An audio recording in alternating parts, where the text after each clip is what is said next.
Okay.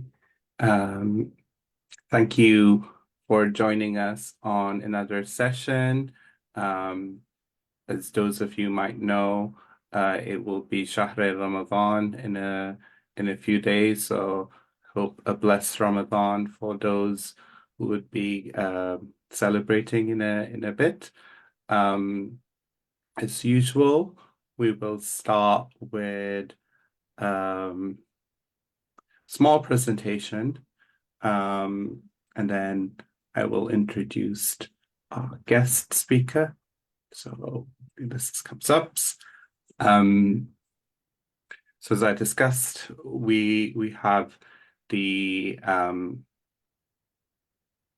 month Monday, Tuesday, depending on moon sighting, which will come up. Um, and this is normally we would do. We start with some of the verses of the Quran. Um, and here Allah subhanahu wa ta'ala is talking about whether if you're ill or if you're on a journey, you're exempt from the fasting. Um, if you can't fast, then you can substitute that by feeding a poor person per day for the days which you cannot fast. Um, And the verse says, وَإِن تَصُومُوا خَيْرًا لَكُمْ. But if you did fast, it would be better for you in kuntum ta'lamun if you only knew that fasting itself would be beneficial. Um, Obviously, this month is important because this is the month in which the Quran was revealed. شهر رمضان الذي أنزل فيه القرآن هدى للناس وبينات من الهدى, guidance for people and a clear proof. Um, Again, it talks about sighting the crescent. So when that crescent happens, let them fast. Again, the exemption, whoever might be ill, might be traveling, that you fast those equivalent on another time. And again, a beautiful verse showing mercy. Allah intends for you ease. He does not intend hardship for you in this. And that we may glorify to what God has guided us. So perhaps we might be grateful. So beautiful verses to start with. I hope that people are looking forward to the holy month, which is starting. So for those of you that might be new and wondering, what is this? Who are we? So we are a peer support organization for Muslims who may struggle with sexual or gender identity. We offer free consultation, which you can book through the website, www.strongsupport.co.uk. We have queries from parents, from men and women, from psychotherapists. So we have a broad range of people that come to us. We've had a lot of interest from the Arab world in terms of people who are speaking Arabic. And so uh, uh, we have now have two Arabic circles, one on Sunday and one on Friday. We have three men's circles, again, due to the growing demand. And then we have quite a full parents group as well. We're looking for, we have vacancy actually in our women's group, which is can still accommodate more people. As well as that, we do one-to-one coaching. We have free webinars. Webinars is like this is to provide awareness, especially a lot of you join from outside the UK where there is very little resources, there's very little free resources, and we hope that the YouTube channel, which we host these webinars, hosts that. We're also looking for volunteers. Volunteers help with media, with even running circles and so on. So if you are interested in that, please do reach out. So, um, so actually just yesterday, we had this statement which has come from three major Muslim bodies. So this is literally hot off the press. It was released yesterday by the British Board of Scholar and Imams, the Muslim Council of Scotland, and the Muslim Council of Wales. And this is the first time that the Muslim community has issued a statement uh, on conversion therapy. We've had, in the past, we've had imams and scholars sign an agreement where we thought that this legislation is not right. Um, but this is quite, this is a whole PDF document. It goes through in detail what the issues are with this legislation. I'm just gonna, this is available on the BBSI website. So if you go on the British Board of Scholars and Imams, you will find, and under their guidance, you will find this document. Now, I really like the page over here. And it's like, what's the issue? So what's this issue with this? Why should the Muslim community be worried about this? Um, so I'll read out what it says here. It says, um, the approach is any intervention aimed at altering person's sexual or gender preferences, put simply as follows. If one's sexual preferences and perception of gender is innate and fixed, then these represent variations of human beings and not disorders. So if it's not a disorder, then you don't need therapy or intervention, right? So this is the logic which they put forward to say it's innate, it's fixed, it's not a disorder. So then they say what this argument misses is that just because you might think something is innate or something that is fixed, it doesn't invalidate the dysphoria or the psychological distress that that person has if they have if they have a different ethical worldview, if they don't think that it is innate. So then they give an example saying if an observant Muslim struggling with same-sex attraction is effectively being told that they don't have any right to feel distressed because it's innate and it's fixed, and they're not allowed to seek help for it because the science is telling you it's innate and it's fixed. Um, so it says they must either deal with it themselves or else accept who they really are. The way in which this might intensify psychological distress is so obvious that it does not require stating. So, and this is the Trojan horse. This is the Trojan horse where it is, oh, we're not going to tell you what to do, but we are telling you what to do. We are telling you what is distressing to someone and what isn't distressing to someone. And I think this page in this guidance really captures that. It says, furthermore, it would appear to entirely remove a person's ability, capacity, right to consent to the intervention, removing their personal autonomy. In other words, they can validly consent to irreversible surgery in order to have their bodies, align with their gender, but a discussion which might talk about the distress or the dysphoria that this might cause, that's not allowed. And we can see how such a statement is illogical and doesn't really need spelling out. So I thought that was quite good in terms of what they've presented.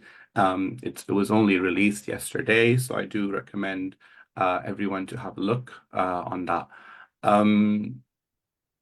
Recently as well, we had a closed meeting with some government officials in Scotland, which was done by MEND and Community Policy Forum, and that was quite productive as well in terms of feeding back. And I have to say, it's good that the Scottish government is seeking a consultation. It is engaging with these groups.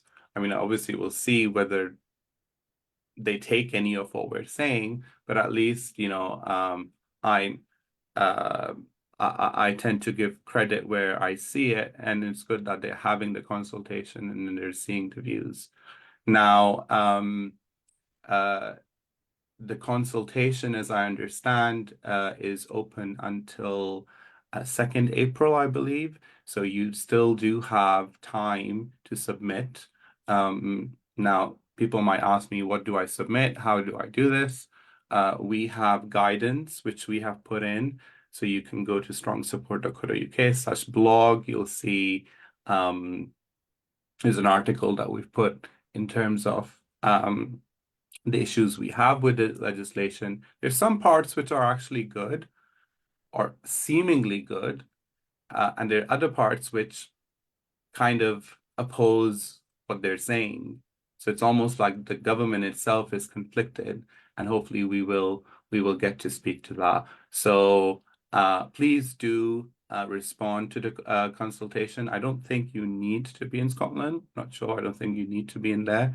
We certainly do have members who are in Scotland, and we've engaged with them and we encourage them to respond, and the guidance is there.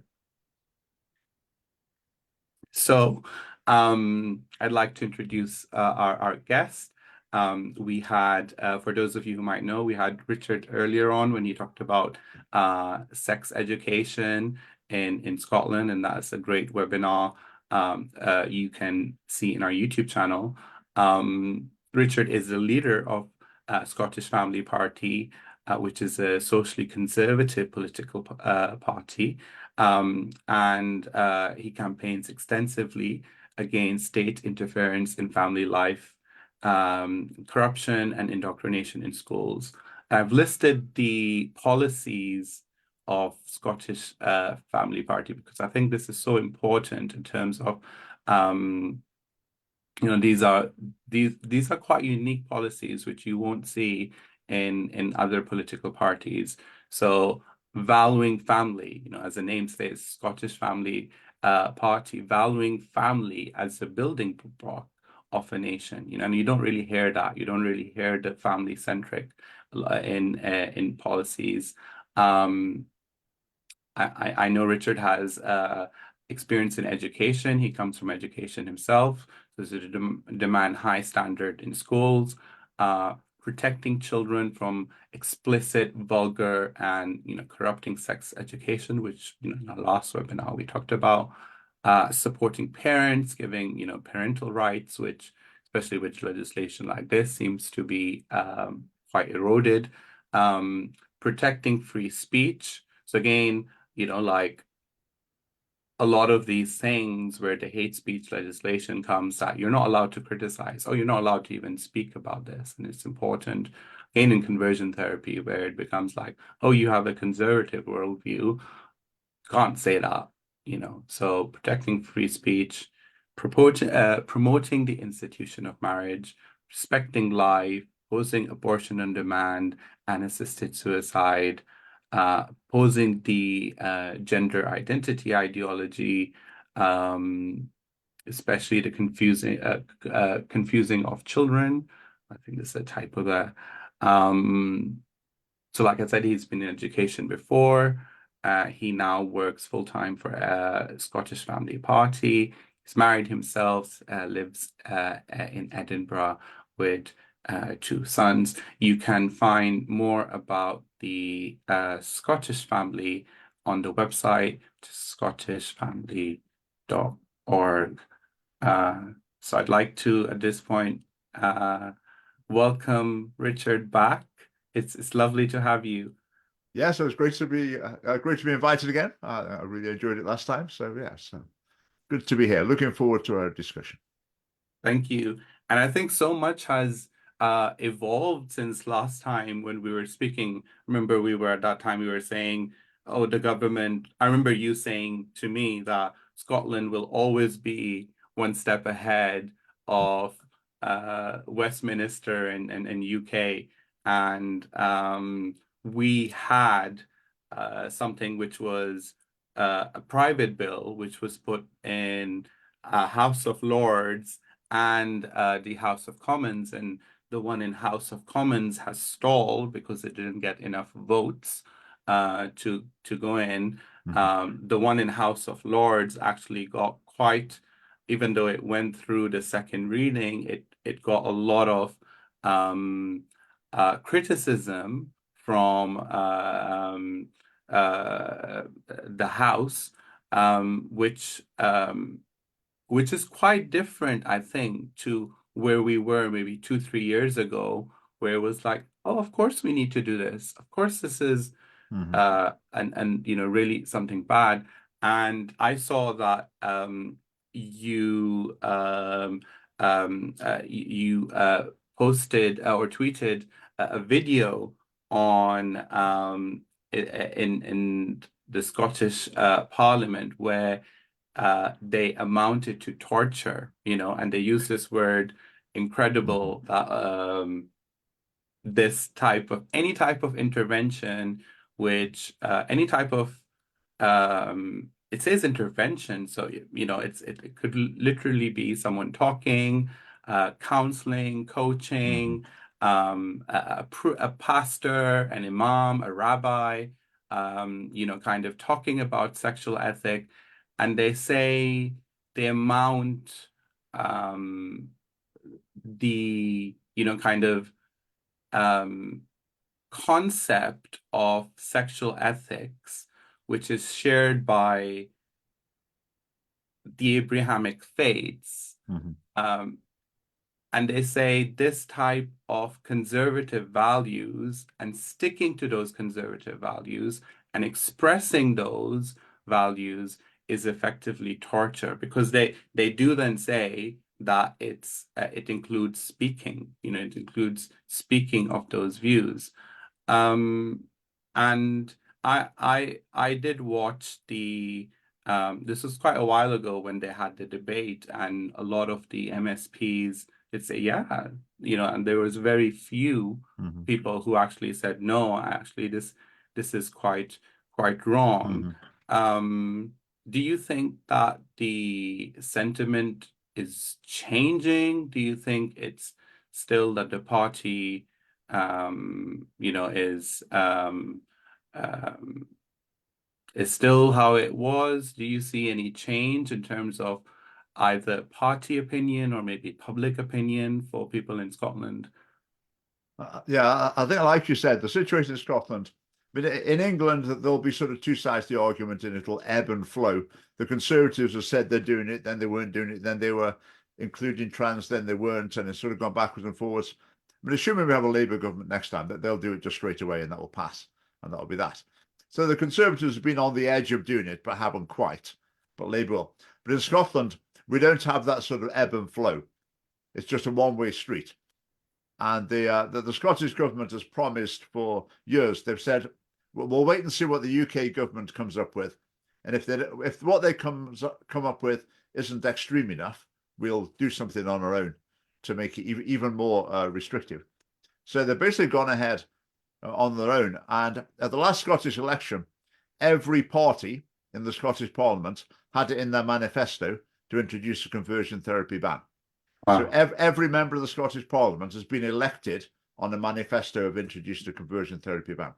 What I would imagine is going to happen in the sort of mainstream of discussion is the Conservatives will maybe say gender identity shouldn't be included.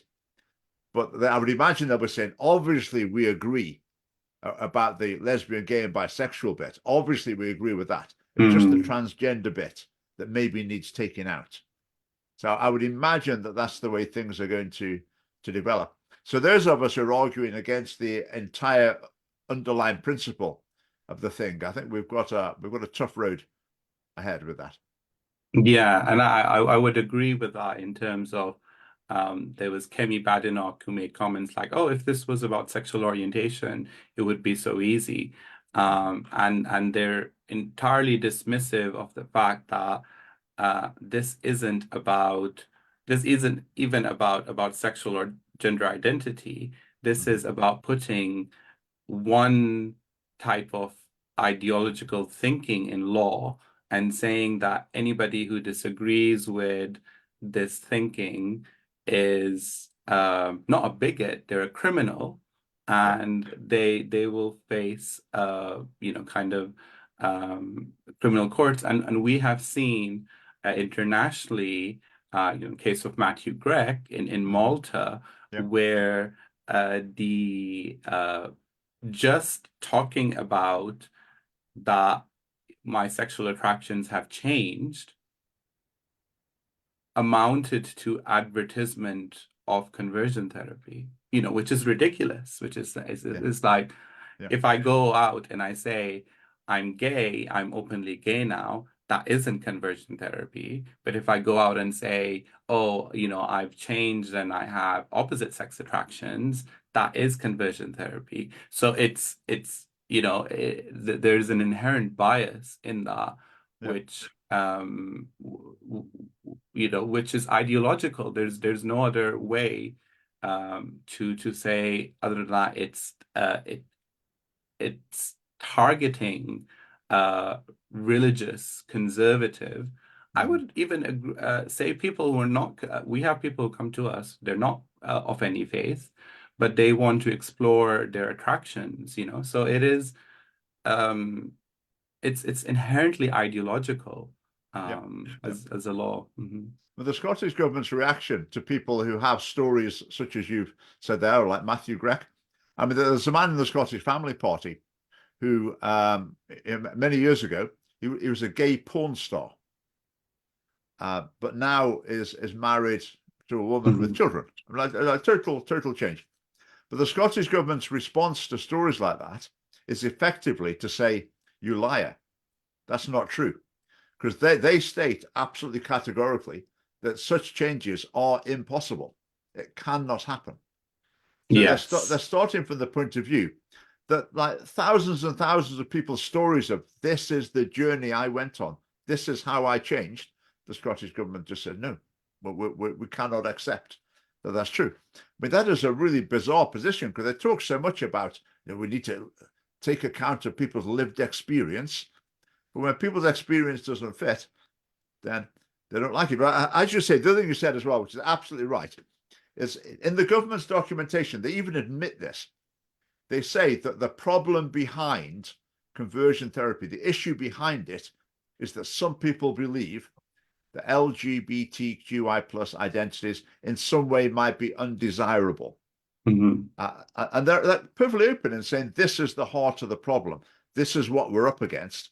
And a symptom of this problem in society is conversion practices.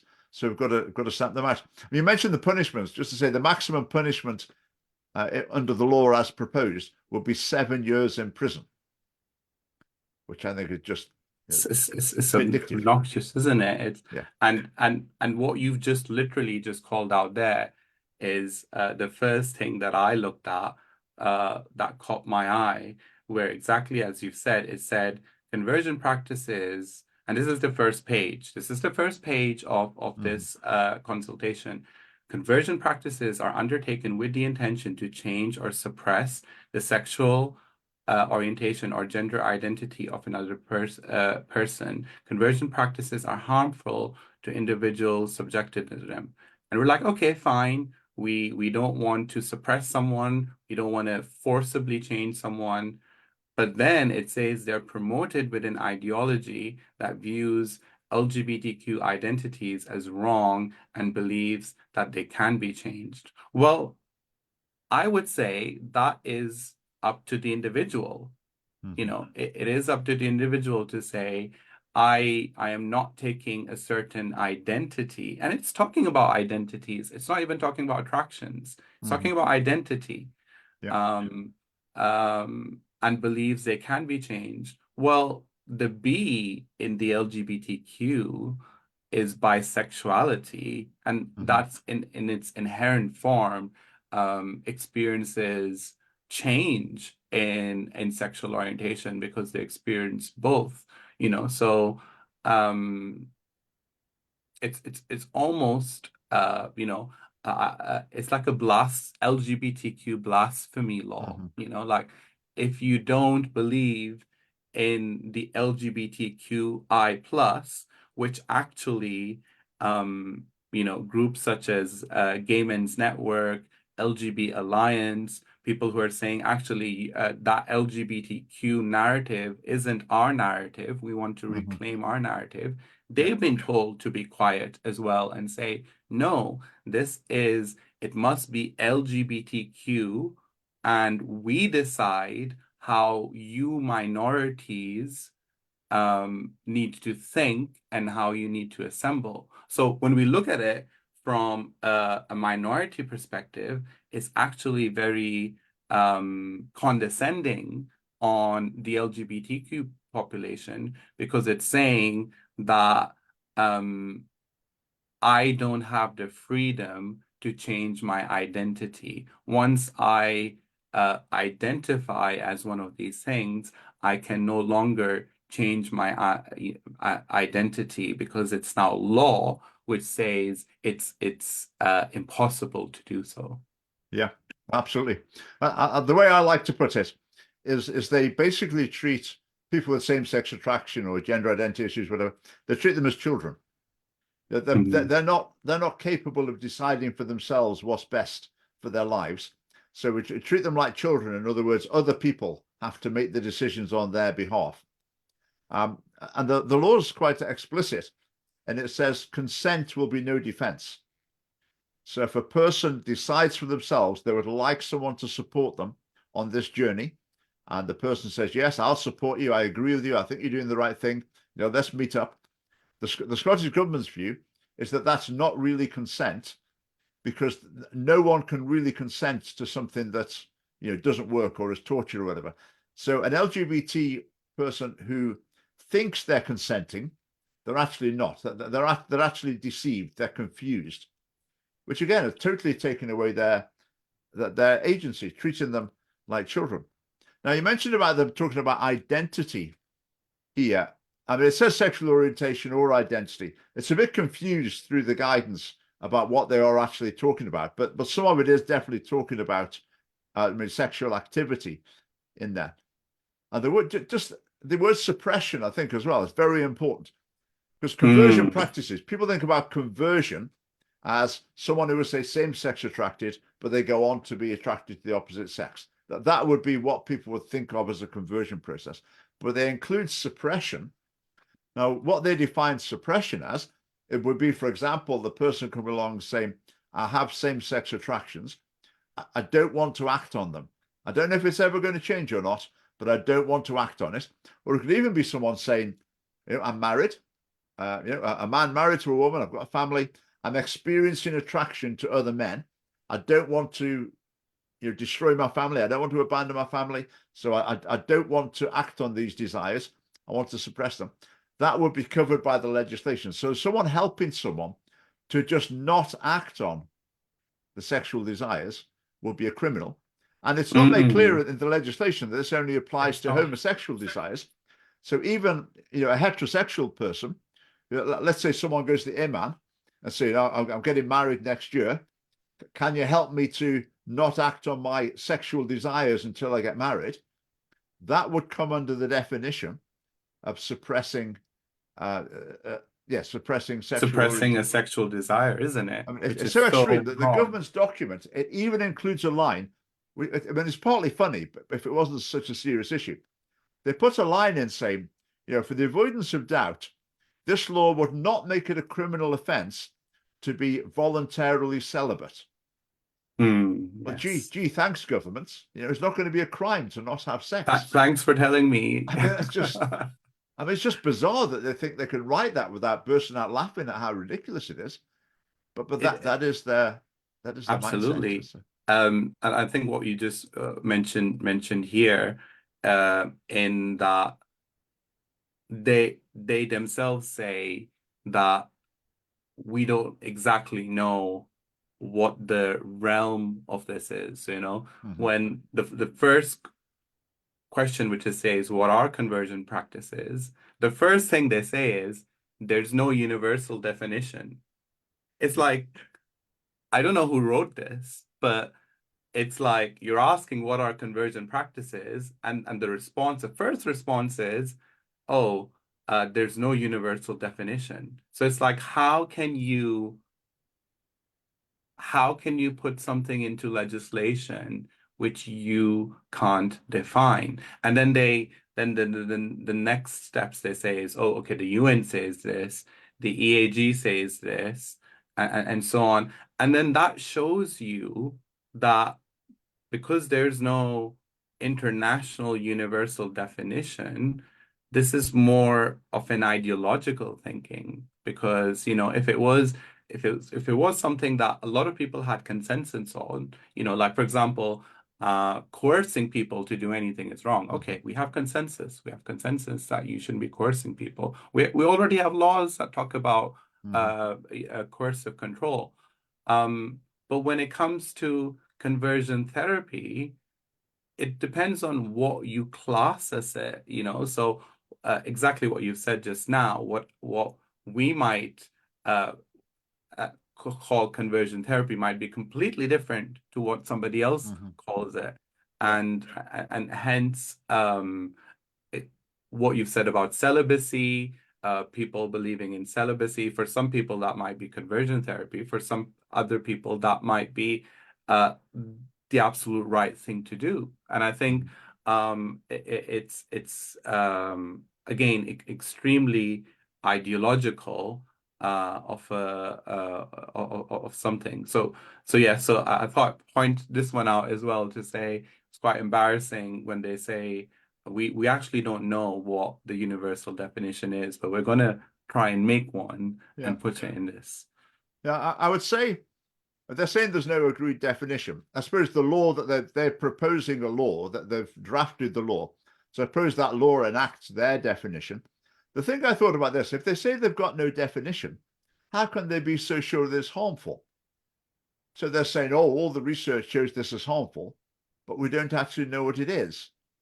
But that doesn't really hold up. Or they say it Hmm. definitely doesn't work, but they don't know what it is. The only That data doesn't really. point which they use is the 2017 UK LGBT survey, which Hmm. they say, oh, we surveyed this many people. But when you read that report, the report explicitly states in that report, we did not put a definition of conversion therapy. Hmm. So, it was literally a question, have you had conversion therapy? And there was no definition.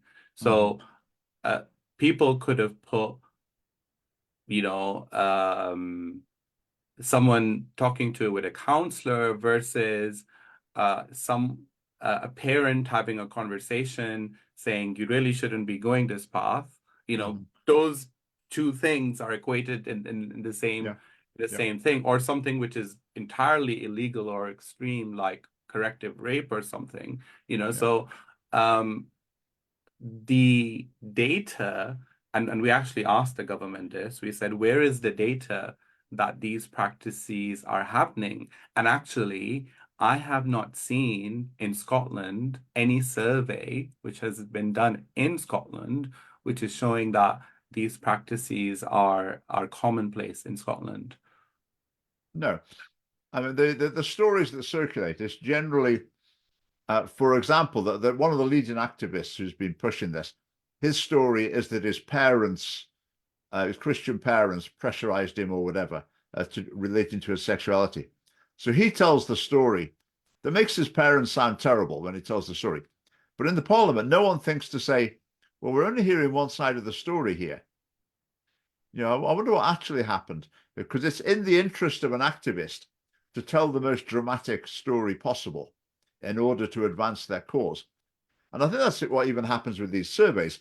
I think any sort of LGBT activist, they know that conversion therapy is part of their cause, and they know that presenting it in the most negative light that they can advances that cause. So there's a motivation to skew the research findings. But when you look at the research, there's a very good book came out from Christian Concern about evidence, the research into Mhm. conversion therapy. You might have seen it. You're saying Yes. basically some of the best research with the largest sample sizes shows in various degrees positive effects. It's not showing any sort of surefire methods to produce any change or whatever. But overall, they're showing positive effects. But just the academic establishment is so ideologically skewed that it presents this picture of universally negative outcomes. I mean, horrifically negative outcomes, and it becomes the unchallenged truth within Parliament. So Absolutely. that's certainly what's happening in Scotland. You just wish someone would look into this other research and put it forward and actually be there in the debate. But I don't think it will be. Yes, it's not hearing the other side and Hmm. very, like you said, qualitative data, not quantitative at all in Hmm. terms of the research that they're doing. Um, yes, this is something which I saw. So this isn't in the consultation, but the consultation refers to the study which was done, and it was done on minority groups. Yeah. And this quote comes in, which I find quite, as a Muslim, quite, kind of looking down on us. So it says Hmm. the majority of Pakistani people are Muslim and their faith. The family or themselves are not able to resolve their sexual orientation with their religion. And it's interesting that they put sexual orientation before the religion to say, this is who I am. And then my religion comes in, and my religion and my sexual orientation can't meet because my religion is wrong, Yeah. rather than saying, I have a desire which is impeding with my moral code and my moral ethics, and I'm struggling with that desire. So Yeah. it's the language that they use of sexual orientation, and this whole concept of sexual orientation being something which is innate and fixed Yeah. and needs to have a higher precedence than faith, um, which then means for people, like you said, people who come and say, well, my sexual attractions did change, that they just say, no, no, no, no, no, that's not possible. You're Hmm. actually gay, Hmm. and they're completely negating people who are coming and saying, well, no, I don't and actually the funny thing is, the science does not say that. So the APA, which is the largest, kind of psychological body, categorically states there is no evidence one way or the other that, kind of sexual orientation is fixed or it can't change because different people experience different shifts and changes. So you Hmm. can't categorically say that the sexual attraction that you have in this present moment will be the sexual attraction you're going to have for the rest of your life. I mean, of Hmm. course you can't say that. We have so many people who come out and they say, "Oh, we're gay now," and they're celebrated. But Hmm. you don't hear a story of someone saying, "Well, I was gay, I've gone back," and then it's like, "No, that's conversion therapy. That's not, Hmm. you know." And again, this inherent bias, which says that it is the religion that's wrong. It's the religion that's repressive. And I agree, and I hold my hands up to say, yes, there may be very bad ways that people who have had same-sex attraction and gender dysphoria have been treated in religious communities, but to insinuate that it's the um, fault of the world religions Hmm. um, is a remarkable. It's quite a remarkable claim. Yeah. I mean, the worst line in this regard in the Scottish government's documentation is it refers to weaponizing people's faith against them. Mhm. So what they mean by that would be someone saying, for example, now in Islam, we believe that this lifestyle isn't in accord with the will of Allah. So we don't believe that's something that you ought to do. They would call that weaponizing the person's faith against them, which is Mm. pretty extreme, isn't it? And it also says things about, faith communities sometimes don't accept people. And they, not particularly with this law, but the implication is, we're going to sort out this problem. we're going to make faith communities accept people, regardless, accept people's choices and not make negative comments about them. Another aspect of the law in Scotland that's perhaps less well known is it's got the criminal offence of conversion practice, but there's also a provision to make civil orders as well. And Yes. the civil orders are to be implemented where no conversion practice has taken place, but there's a suspicion that it might do. So that could happen, for example, if someone hears, let's say, a religious leader speaking about the topic of sexuality or gender identity, and someone listens to it and thinks, I think there's a risk that they're the sort of person who might have a conversation with someone that would amount to a conversion practice. So I'm going to go to the court, the council or the police or whatever, or go to the court and report this. And the court, if they think there's sufficient evidence of this risk, will place an order on that person, basically saying to them, you'd better not do any conversion practice. Now, of course, how do you defend yourself against that? You can't defend yourself by saying, well, I've never done it. But they're saying, no, we're not saying you've done it. But imagine the stigma of that. That would be reported in the newspaper. Such and such a person has had a court order placed on them to prevent them from committing this crime. I mean, this sounds dreadful, doesn't it? And one of the things Absolutely. Yeah. one of the things these court orders can demand is that a person can be prevented from going to a type of premises where conversion therapy might take place. I mean, a type of premises, what could that mean? Could they be prevented from going to offices? Well, that doesn't make sense. What's the only type of premises? Yeah. It's going to be churches or mosques. Churches, mosques, synagogues. Yeah. Mm-hmm. So I mean, that would be a most bizarre situation where they could end up saying to a religious leader, you're not allowed to go to religious buildings related to your faith. But that, I think that's pretty clearly, that's the intention. It is. Yeah.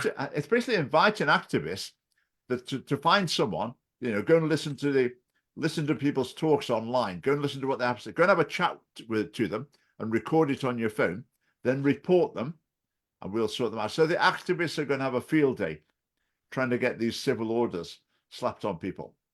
So I think that's a very concerning aspect of it. I think it hasn't been proposed, as far as I'm aware, in any other country. Certainly not in England and Wales. It wasn't proposed in any of the bills there. You're absolutely right. The civil and I have a section on that where it's actually talking about civil law. It's not talking about criminal law. It's talking about civil law. And you're right, Dave. It is quite frightening. Just to add on the civil thing as well, it also would apply to families.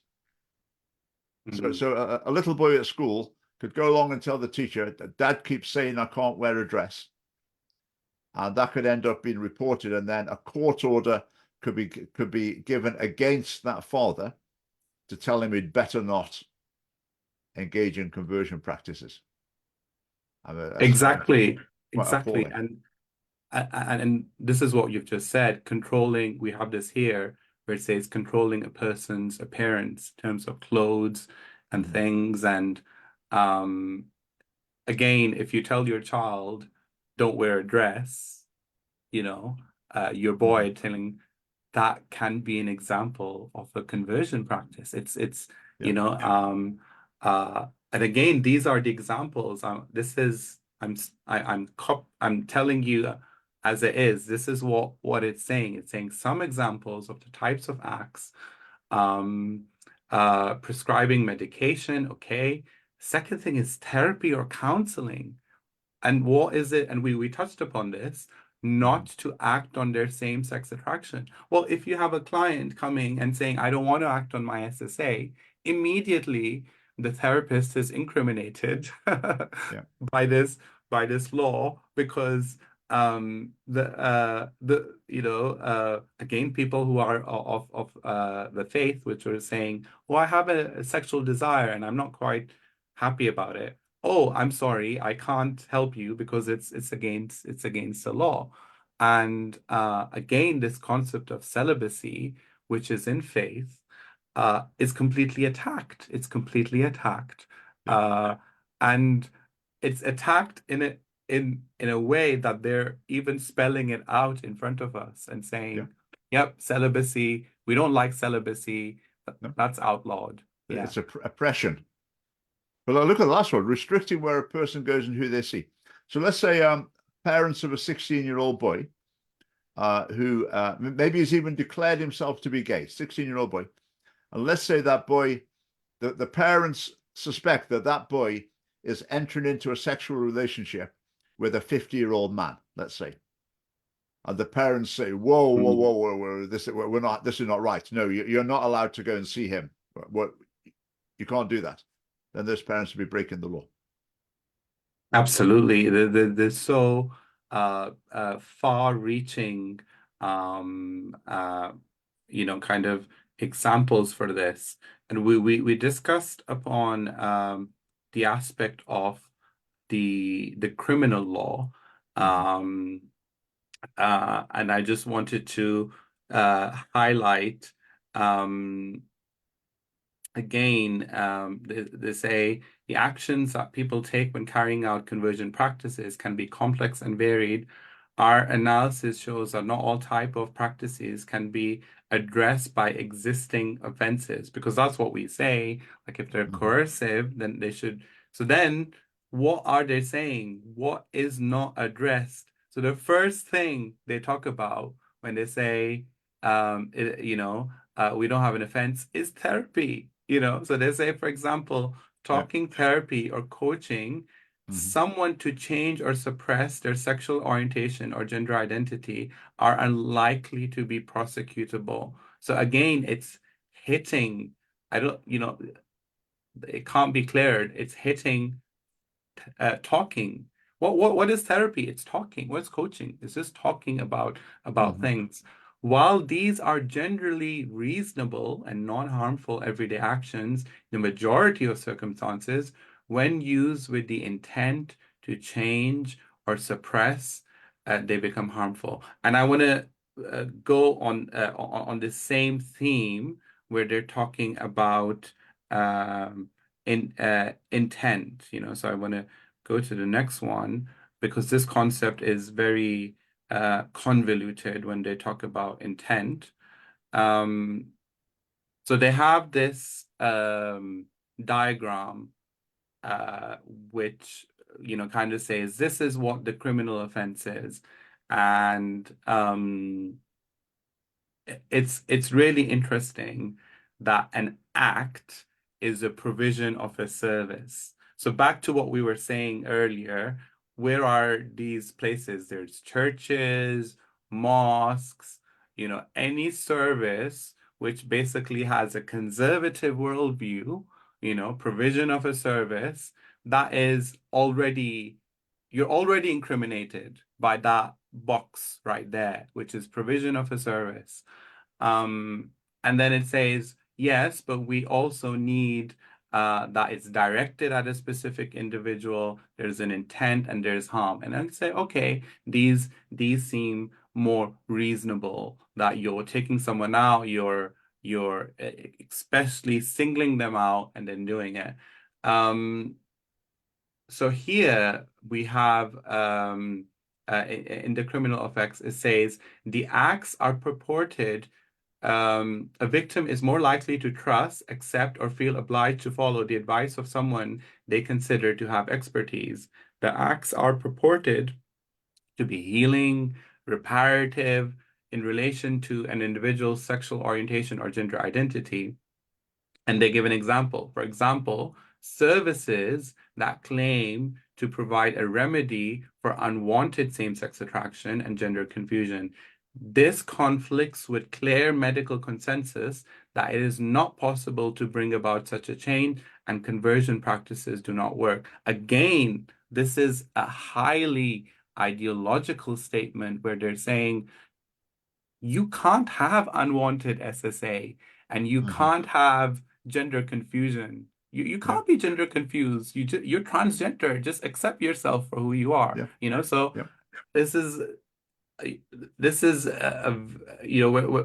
I'm amazed when I read this and I was amazed and I was saying, so you're telling people what is unwanted for them and what isn't unwanted for them. It's and then it says there's clear medical consensus. We're not gonna kind of listen to you because there's but then when they say clear medical consensus, there is not one study, there is not one article or something that they've said this is, other than the memorandum of understanding, which has been highly contested, Mhm. by many people who work in gender identity or sexual orientation services, which says this is not a medical document, this is an ideological statement which people have signed up. So when they say clear medical consensus, they don't actually offer um, any evidence where that medical consensus is coming from. Yeah. I mean, it's so well known, isn't it, that children who experience some sort of gender dysphoria, a substantial majority of them just grow out of it. Yes. I mean, that's so well known, but how can that? So, what support are these children supposed to get as they go through the process of naturally growing out of that? But what this would target, it would be support that's saying, it's a good thing that you're growing out of it. That's the direction we want to head in. That's the crucial thing. But again, to be saying that these changes are impossible when there's just such a huge amount of evidence showing that that is just a substantial majority of children, that is the path they go along, is just bizarre. I mean, it's written by activists. This Mm. encapsulates the ideology of, in many cases, quite aggressive activists. I just find it must be quite a bizarre experience being this activist, that you present your highly ideological, quite aggressive or vindictive in some cases ideology to the government, and the government just laps it up, just says, okay, yeah, we'll enact that into law, and when we've done that, come back and tell us what you'd like us to do next, and we'll do that. I mean, it's just so removed from the experience probably of you and I interacting with politics, where your views are just pushed out and excluded. Whereas if you agree with this ideology, I mean, there's probably a fair chance you can get a job, get a job with some Yes. government-funded organization to promote what you believe. Um, Yes. it's quite a contrast. Absolutely. Just, And just, just go back to the provision of a service. I think it's a little ambiguous what that means, because the classic case you mm, think they're trying to cover would be the religious leader. But it says to provide a service, the person's got to be like presenting themselves as having expertise in the area. Does a religious leader present themselves as having expertise in the area? I would suggest they probably do, but it's not explicit. I mean, I think the law is very unclear. If it was another individual, and not an official church leader, I think that probably is not going to come under this provision of a service section, or within a family, for example. That's not going to come under provision of a service. I think organizations such as your own, that obviously will do. Religious leaders, I think, probably will. But mhm. families, other individuals having conversations that won't be covered by the provision of a service bit, but the That's right. coercive course of behavior section is ready to catch that. That's a good, I didn't look at it like that. Yeah, that's a very good shout. So it's like, oh, we can't get the parents in, so let's Uh-huh. put another uh uh yes, I see what you're saying there. Um, and actually, they have got themselves into a bit of mess when they're talking about intent. So this here, where how can a police, like the law enforcement agency, really seek out this intent? So this is what they've said. They said without the specific intention being proven, a service or course of behavior would not be criminalized, even if harm is caused. For example, providing counseling or advice to help someone to explore and come to their own decision about their sexual orientation or gender identity would not meet this intent, nor would shouting out abuse at someone about their sexual orientation or gender identity, where there was no intention to change or suppress the specific person's sexual orientation or gender identity. Then it also says we recognize that evidencing an individual's internal motivation can be challenging, and the requirement for corroborated evidence increases this challenge. However, we consider that intent is fundamental to the concept of conversion practices, and as a result, it must form the basis of the mental element of any related criminal offense. Without the specific intent, the offense would extend beyond its intended remit and risk criminalizing a wider range of behavior. So it's Yeah. good in a sense that they say it's confusing because they're saying we need intent, but we also are saying it's very difficult for us to get intent. And I look at that and I'm saying, if I'm a law enforcement agency, if I'm the police, who am I supposed to believe? Am I supposed to believe the person who's calling it out, or how do you prove that Yeah. intent? And even if we were ideological and we were sitting, in that camp, it's still very difficult for a law enforcement agency to say, oh, there was a definite, it's like in murder cases or, kind of other cases, it's very Hmm. difficult to say, oh, there was a definite intent. Um, and what we're talking about here is a predetermined attempt to change someone's orientation. Now, they focused a lot on intent, but as you said earlier, when it talks about consent, because these are quite related. So Hmm. it's like, okay, I went to therapy. What was my intention? Well, my intention was to discover more about myself. And Hmm. my therapist, they wanted to change me. And then you say, well, did you consent? And then they say, oh, to these practices, you can't consent. And it goes back to what you're saying about treating them as Hmm. children, because, Hmm. oh, they're children. They can't possibly consent to therapy. Like for Yeah. us, it's like, Yeah. I don't know, I tried the Atkins diet and it didn't work. Does that mean I'm going to make a law and ban the Atkins diet so that Hmm. nobody else has that? Hmm. And I couldn't consent because I'm a victim and I don't know what I'm doing.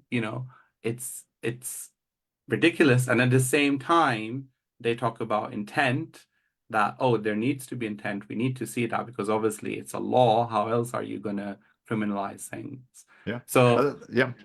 That's a very interesting thing, consent and intent. But one way of thinking about it is if one person's counseling another person, um, and if they say, what were you intending to do through this counseling? The person could say, I was intending to help the person to make a change that they wanted to make in their life. That was my intention. mm, And that would be fine. That would be fine. But they could also say, was your intention to help them to steer their life away from same-sex attraction or transgender identity? And the person would probably have been honest. They'd say, yes, that's what I was intending as well. So you're intending both things at once.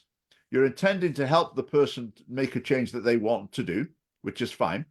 But also alongside it, mixed up with it, is the fact that you agree with them. You think they're doing something good. So when it comes to court, it comes up in court and saying, what were you intending to do? I mean, how are they going to untangle that? That's quite tricky, how that's going to work. yes. Um, Exactly, yeah. It's it's not well thought out. It's unclear. And I think the funny thing is they're saying it themselves. mhm. They're saying we recognize that evidencing the intent can be challenging, but Yeah, we're still going to do it anyway. We're still going to make the law yeah, and do it anyway. And this is what um yes, this is exactly what we're talking about here in terms of consent. Considering the available information and evidence, And again, they don't say what the evidence is because they don't point out. We believe that it is extremely difficult to ensure that consent in these circumstances is fully informed.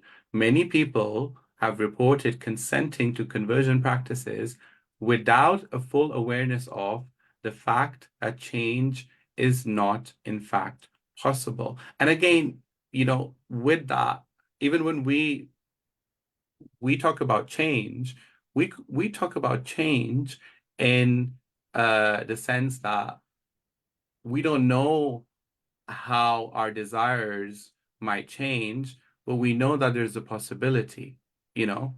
Mhm. But whereas what they're saying is there's zero possibility of change. That's what they're saying. Yeah. They're saying there's zero possibility of change. But what actually good practice says is, well, we don't know if you're going to change, but you can try it out and see what happens. Mhm. And you would think that would be a more reasonable approach to take. But no, they're saying no, change is impossible. Um, and then they're saying what the conversion practices would entail, which again, if it was talking therapy, it's going to be talking or it's going to Yeah. be discussing, It might not even be a form of therapy. It might be a series of informal conversations. exactly. It might be Yeah. someone saying something over the dinner table, saying something when you're driving along in the car or whatever. So like not knowing what it would entail and consent, it's just it's muddly. This what they're talking about here in terms of consent doesn't apply or doesn't make sense in the context of a lot of the things they include in conversion practices. And exactly, and they say this like in 133, they're saying there may be scenarios in which a victim is subject to an act which they don't realize. So they don't even realize at the time is a Mhm. conversion practice. It might be like you're saying a conversation in a car. For example, when an individual has actively sought out support to explore or navigate struggles with sexual orientation or gender identity, such as undertaking or consulting a spiritual advisor. And what that statement actually says is, oh, I can go back and say, that therapy or that talk I had with my pastor or imam, now I look at it, it was beneficial back then, but now I look at it, that was conversion therapy because he shouldn't be telling me that.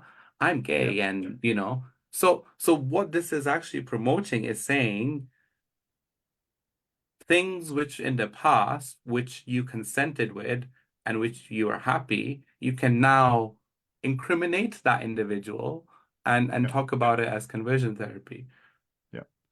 I think in the days of mobile phones, it'll be very easy to people to record conversations. Hmm. And if people say, this happened to me 10 years ago, probably the answer will be, well, but that's not enough evidence. We can't convict, or the law wasn't around then, of course. But what they might say is, okay, let's look at a civil order then. Let's make sure this person doesn't do it again. So that's where the civil side of it could come in. And it yes, and I will go to that. And it just reminded me of your clip on torture. Mhm. Oh, it's torture. So you can't consent to torture. Mhm. And when you're asking them, okay, can you define me what torture is? Oh, Yeah. torture is speaking to a spiritual advisor or Yeah. or speaking to a therapist. I mean, it's preposterous I when mean, you the when you other line, ask. yeah, Yeah. the other line that someone said was, some people have got the idea that electric shock therapy is more harmful than prayer, but that's not true. Prayer can be just as harmful. It's It's quite the quite bizarre. exactly it's the um you know the sheer um bizarre ideology which this is based on, like you said earlier, and that it doesn't get contested is So is truly just chip in. shocking. So we just chip in another thing on that very point before we move on. It says in the documentation, and this was a really ridiculous thing to say. It might be on this. Is it on that page? No, maybe not on this page. It says people can't consent to things that are harmful. I mean, anyone Wow. could just think about that for a moment. People consent all the time to things that are harmful, like Yes. smoking for a start. I mean, there's any number of things that people choose to do. that are harmful. But there's a line in this report from the Scottish government says people can't consent to things that are harmful. I mean, that's an unintelligent comment. Mm. It goes right back to a comment where it's like, oh, we're a nanny state, we're Mhm, children, we don't mhm. know what to do with ourselves, and Yeah, it's that type of legislation. yeah. So what you said earlier about civil, and I think that's so important here, um, where when you look at this, and I think you're right, only Scotland has done this. I think with other legislation, it's only been criminal, but Mhm, actually having that civil order breach. So in effect, and they've not mentioned it here, but if I am providing a service, that does question sexual identity and gender identity, I'm already in breach of the civil order as a service because it's saying, hang on, you're putting individuals at risk, you're not protecting the LGBTQ community. yeah, Um, it's ridiculous when they say protect wider community. Well, what about the religious community? What about communities other than the LGBTQ community? What about them? yeah.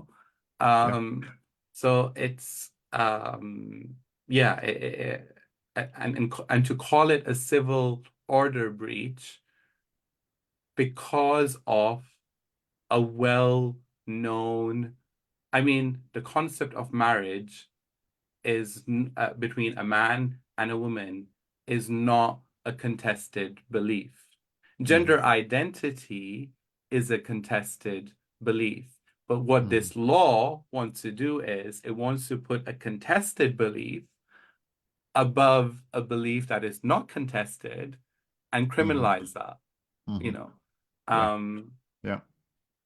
and that's why I find it's extremely shocking, and that's why I wanted to because sometimes um I get the idea that people say, oh, Ali, like you're making it bigger than what it is, it's not as bad as that, and it's like, no, I'm giving you snippets, and I've read those snippets, and they are highly, highly ideological.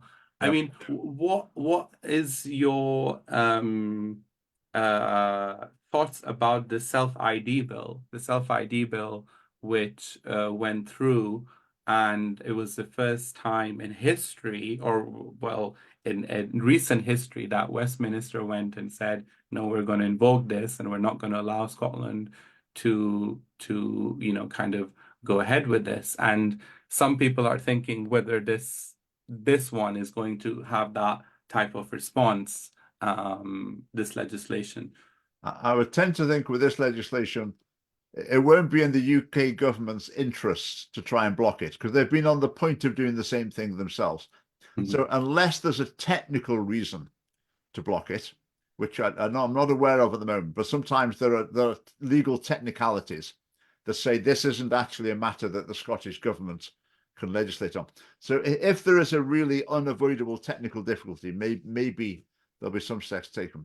But the UK government, I don't think they'll want to block it particularly. They'll be happy for it to go through. What was the other part of your question? Yeah, the Uh, gender recognition reform.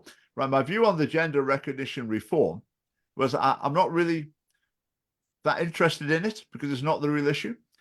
The real issue is there should be no such thing as a gender recognition process at all. So the real issue is that in 2004, the UK government passed a law that effectively said a man can become a woman and a woman can become a man.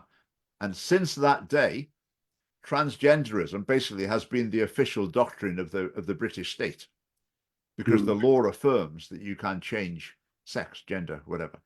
that's right. So if you were going to tweak the process, I'm really not that interested in that because the principle was conceded in 2004.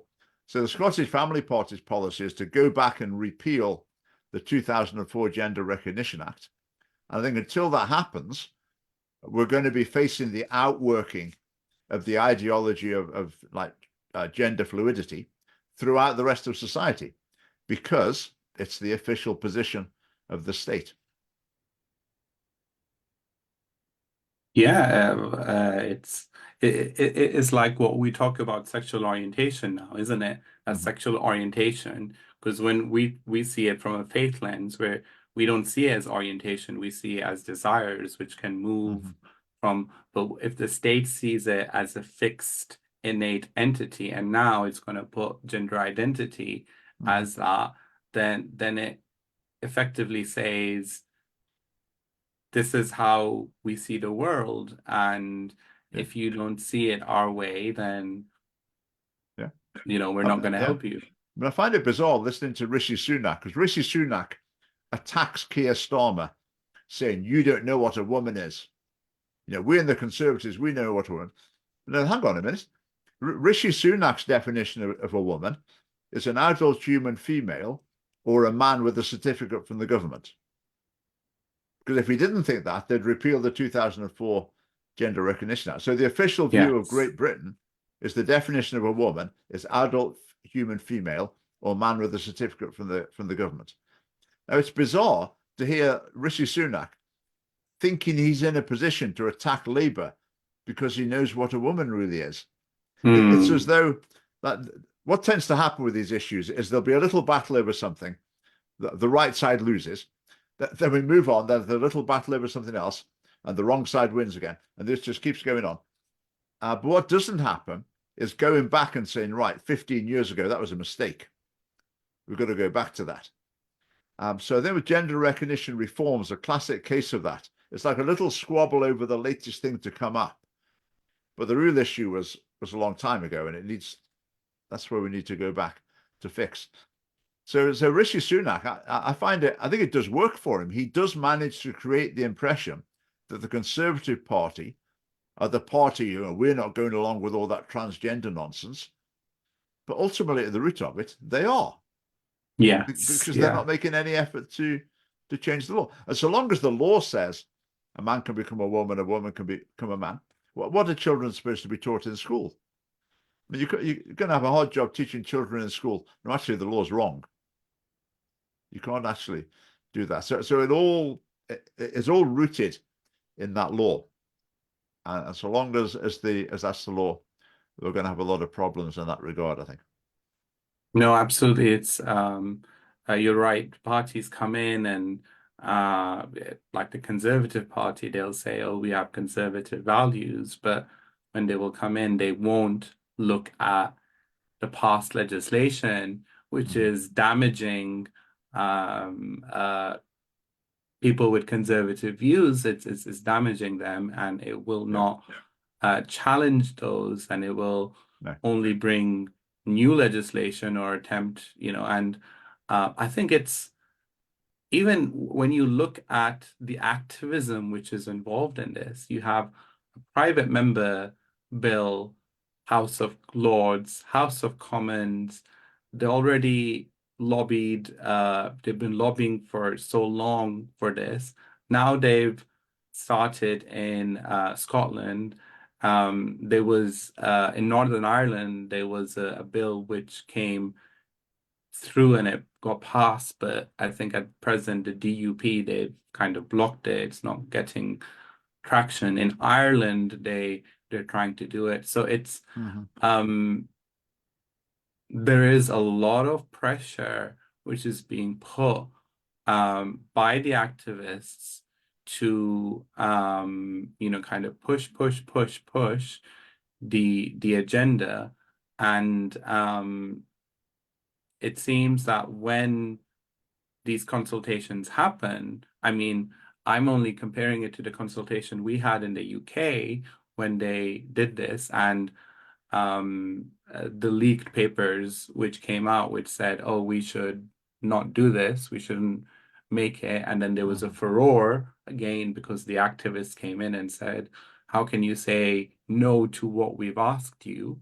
You Mm-hmm. know, which is what the government should be doing because it should be saying, actually, this law impedes, it does more harm than and what it actually is supposing to protect that vulnerable LGBTQ population. Mm-hmm. That's what its job is to do that. it isn't doing that.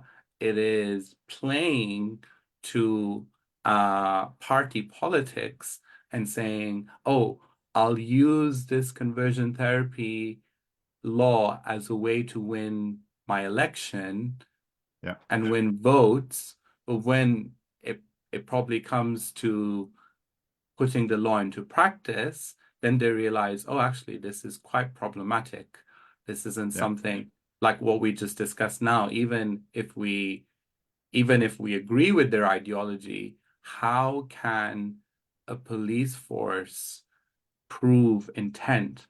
And that they also say, oh, well, a lot of countries have already introduced the legislation. Well, give me an example of those countries prosecuting someone. So is this really um, uh, an appeasing or a kind of like a trophy law, which is saying, Hmm. yep, we support the LGBTQ community, um, and um, it isn't actually something which is, you know, that they believe in, or and you Yeah. really wonder, because if this was so prominent, I mean, we have austerity, we have inflation, we have so many other things, but somehow this this issue is the most important issue, and yet there is no data to show within Europe or within other countries that this torture, which they're claiming, is actually happening. I mean, that's what I find Hmm. really preposterous, that, okay, if even if we disagree with it, if they were to show evidence of data that these things were happening, then but when you ask for them for evidence, they point out to the 2017 UK LGBT survey, which is it's an online survey. It's not even No. representative, and they don't define what conversion therapy is. So there's no data. No. And when you tell them that there's no data, they say, no, no, no, we've heard two or three or four people who say that they've had a bad experience, and we're listening to them, and we're not listening to you. We're going to Yeah. listen to them. Yeah. And yeah, it really I have never seen um legislation be so ideological Hmm. in this regard. Yeah. Mhm. I think in terms of the effect, the chilling effect will be the most significant one. There will be people who will be prosecuted here and there, but the main effect will be because children will be taught about this at school. And they'll be taught, if anyone says these sort of things to you, you let us know, because no one should, that's against the law. That's called conversion practice. And so, kids will be reporting parents, and probably, it's not going to go to court in most cases, but the parents will get a shock about it. Similarly Mhm. with church, a lot of church leaders, unfortunately, might think, oh, I better be extra careful with what I say here. So it will have an effect in that regard. Just going back to the politicization of it. We were the Conservatives. They said they were doing it, then they wouldn't do it, etc. But Boris Johnson said at one point he said he wasn't going to do it. Then he said they were going to do it, but not including transgender. And then the UK government blocked the gender recognition reform in Scotland, which is obviously upsetting the transgender lobby. So within a day or two of that, Boris Johnson announced that they were going to include transgender in their conversion therapy ban, which I thought it looked absolutely transparent. We've upset a group of people. Let's balance it back. Let's put it back in. And I thought to myself, you put that in just to keep a group happy, but it's going to end up with people in prison. Just because you want to keep transgender activists a bit more on side. You don't want to upset them too much. I mean, what an appalling way to make laws in the nation. I mean, as it happened, they then changed the game, but I thought that was just blatant politicization of it. Nothing to do with any worthy cause, just political expediency.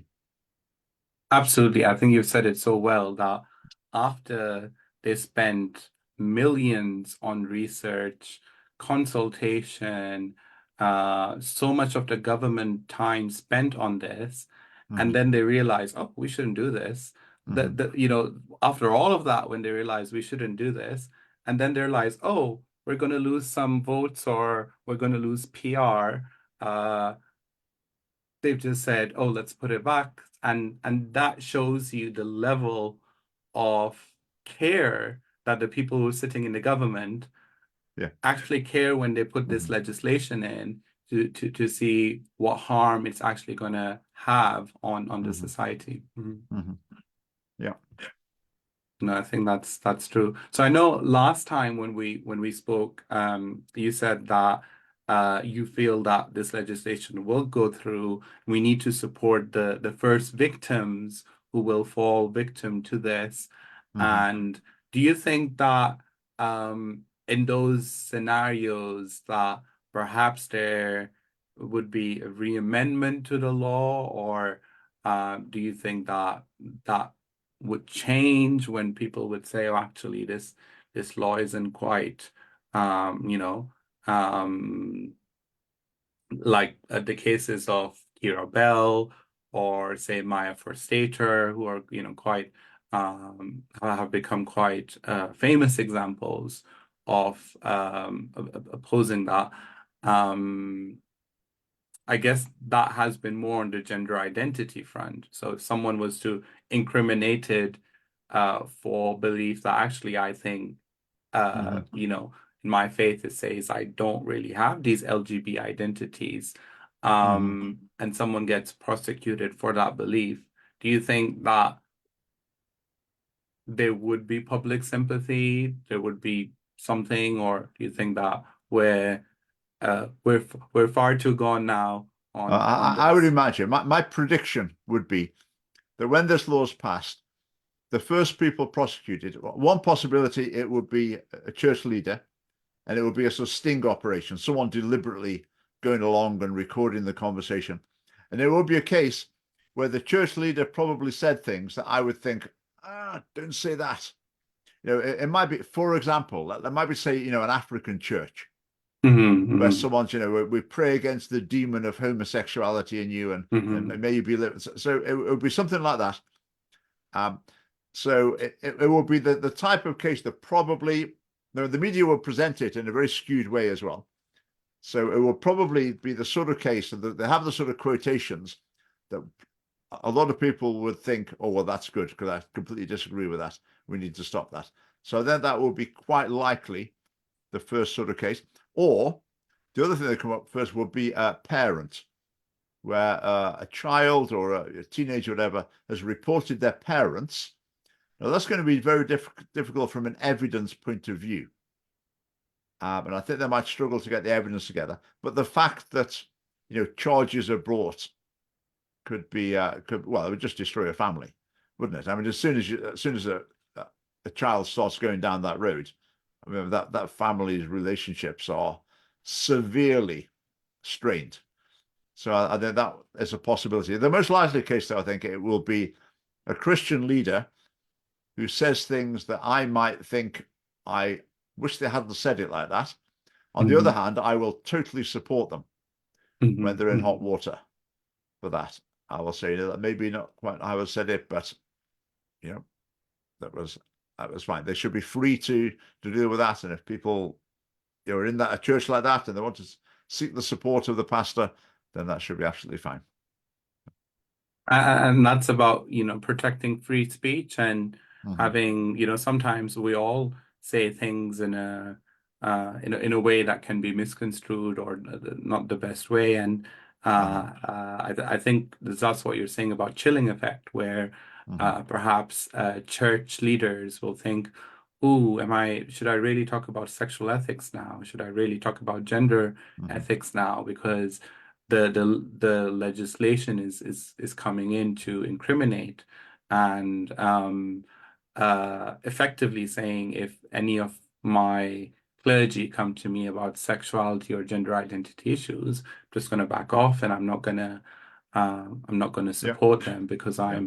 I'm liable to this. So it's actually affecting the most vulnerable in society by this law because it's effectively saying, um, we're not going to allow you to get help from your faith leaders. Mm. Uh-huh. What might, I mean, for example, with churches, what I can imagine happening is they might think, okay, when we talk about this topic, we'll still talk about it, but we won't put it online anymore because people might see it and then they might report us. There might be a civil order. So we won't put it online. And then other churches might think, oh, there's not many of us saying this anymore. We're standing out like we won't say it anymore either. And so you eliminate the viewpoint from public debate. And then when someone is discovered, or a church or a mosque or whatever, is discovered to have said these things, it will be easier to demonize them because they seem more like, this is like the lunatic fringe. There's virtually no one who thinks that. Whereas if all people and all organizations were continually presenting what they believe, then the strength in numbers with that. It's harder to target one and say, right, we found one. You're going to court. We're going to get you sorted out. But I don't know which way it will go. I think a lot of churches, and I'm sure a lot of mosques as well, will stand firm in what they believe and won't be cowed, and will face the consequences. And when they do face the consequences, I think it will strengthen the believers. It will strengthen their faith. It will strengthen their commitment. I mean, that's what we saw. I think there was I think the Greater Love Declaration or ministerial response, which a lot of ministers, church ministers signed up, and they said they would be willing to be incriminated for having, biblical sexual ethics, and that would, and I think as members of faiths, it's very pleasing to see the leadership when they do stand up and they make that claim. And I've been, I've been seeing Church of England and the fiasco there, where it's like, okay, we want to appease absolutely everyone, but you can't appease absolutely everyone, and then you run the risk of diluting what the biblical values are teaching, because then you're saying, again, as the prime minister is doing that, oh, I can't upset these people, so I'm going to ignore and to do what the right thing is, what the government, what I'm elected to do. I'm going to ignore and do that, and I'm going to appease the people. And yeah, it's frightening to think that we live in a society where whoever shouts the loudest, kind of gets the ear, and that's the current state of affairs. I also wanted to touch upon, I know we've talked about conversion therapy and so on, but wanted to give floor for you in terms of what the Scottish Family Party is doing currently, what your outlook is, what your aims and objectives are for this quarter. I'd be interested to see what your plans are for the year. Yeah, I mean, we're a political party, so we're training candidates, allocating candidates to constituencies for the general election, whenever that's going to be. So we'll have, if the general election was called tomorrow, we'd have at least 10 or 15 candidates, but I think it'll be after the summer. So we'll have probably between 20 and 30 candidates out of the 57 constituencies. So we're training them. That's a really important thing going on in the background. Day to day, we're commentating on the news in Scotland, and there's a lot of things to commentate on at the moment. So that's always part of what we're doing. So we've got the conversion therapy ban is a big issue for us. The buffer zones around abortion clinics as well. That's another big issue for us at the moment. So we're campaigning on those. We've just installed a new leadership team and a few new recruits to the leadership team, and a couple of people have stood down from that. So, so that's encouraging to see new people getting involved and taking on different roles. I mean, the longer term, I mean, politics is a very expensive business, and standing in elections, it costs huge amounts of money, and we don't have much of it. But we can get by and function at the level we're at quite comfortably. So, but basically, as a political party, we want more members. We want more members, more money, and more votes at the elections. That's always what we're what we're pursuing. I think we've got progress on all fronts. I think so. That's yeah. Fantastic, and I think I'm grateful to see that you have members in the different constituents, and for Mm-hmm. me, like can see that you're offering something which is very, very different. We read the policies out at the start and saying nobody really has policies which are Mm-hmm. focusing on the family and focusing, and I think Scotland is. Um, I remember you saying always one step ahead in terms Yeah, of breaking the family unit and yeah. and Well, and one step ahead in the wrong direction. yes, and but actually I see that within Scotland there is a lot of opposition. Mm-hmm. The common public which are there are saying, well, no, this isn't right. This Mm-hmm. isn't, and it's not. The people who are in power are not representative of Yeah. the Scottish people, and Mm-hmm. it's parties like um, Scottish Family Party which are bridging that gap between people who believe in the family values, people who are um, tired of seeing um, funded agendas which are harming children and they're harming our um, family unit and they're breaking it apart and to uh, even like what you said, a conservative government which comes in doesn't change any of the other laws, just Mm-hmm. builds upon and is not actually conservative in Mm-hmm. its essence. So I think um that there is a growing number of people who are kind of seeing um that perhaps before the left used to be like, oh, okay, the left is still, kind of now the left is almost like as extreme as what we would say far right or whatever. Mm-hmm. And Mm-hmm. there's a wide, I would say a very wide, um, like what we just mentioned now, where an ideological statement which just finds its way in legislation without Mm-hmm. absolutely like someone's statement finds itself in law. Yeah. So we can see how far we have gone Mm-hmm. to that direction. So I pray that,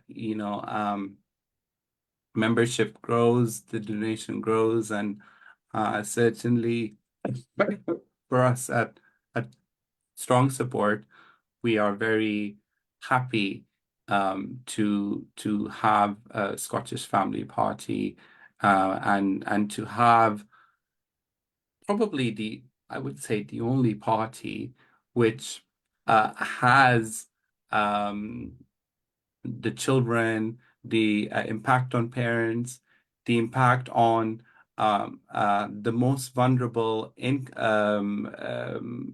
like sexual people who are finding difficulty in this. I don't think there Mm-hmm. is another party which is really doing the work and appealing to the audience. So I really think that um, what you're doing is very unique, and I continue to support you in your journey. Thank you again. Your work as well is obviously extremely important.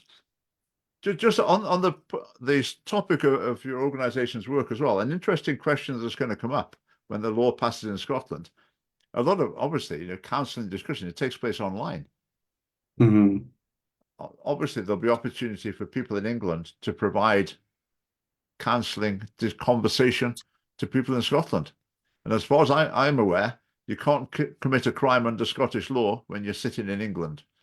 Yes. So I would imagine the work of Muslims, Christians as well in England might become particularly significant in the future, and might be a bit of a lifeline for people in Scotland who can't find the sort of support that they seek because it's been criminalized. So I think that could make it particularly important in Scotland, the work that you're doing. But yeah, we wish you all the best with it. And yeah, for all the people involved in it as well, all the people benefiting from it, I think that's It's a very important work. And it's just bizarre that the people, such good-hearted people, acting with compassion, helping people with their own goals for their own lives, are demonized in this sort of way. I mean, it really is. It's appalling what's happening. But here we are. Here we are. Yes, no, and no, thank you for your words of support, and I'm still positive. I'm still hopeful that anybody who we can help or we can support, that we will continue to support, and I think even with these legislations, which might come, it's like you said, it's the people that matter, and I think Mm-hmm.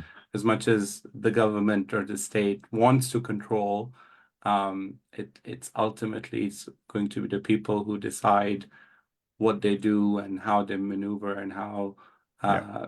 they get their support. Mm-hmm. So thank you so much for your time, No, thank you. Richard, today. I know it took some time on a Saturday. Been very helpful, the insights that you've given. Certainly I've learned a lot. Um, and like I said, we worked with the Muslim Council of Scotland, who's just issued a statement. So we hope that it goes some way in helping the people of Scotland with this issue. And I look forward to following you and following the work of the Scottish Family Party. Thank you so much. Right, thank you. Until next time, I'm sure we'll speak again. That'd be great. We will certainly do. Thank you. God Right, thank bless. you.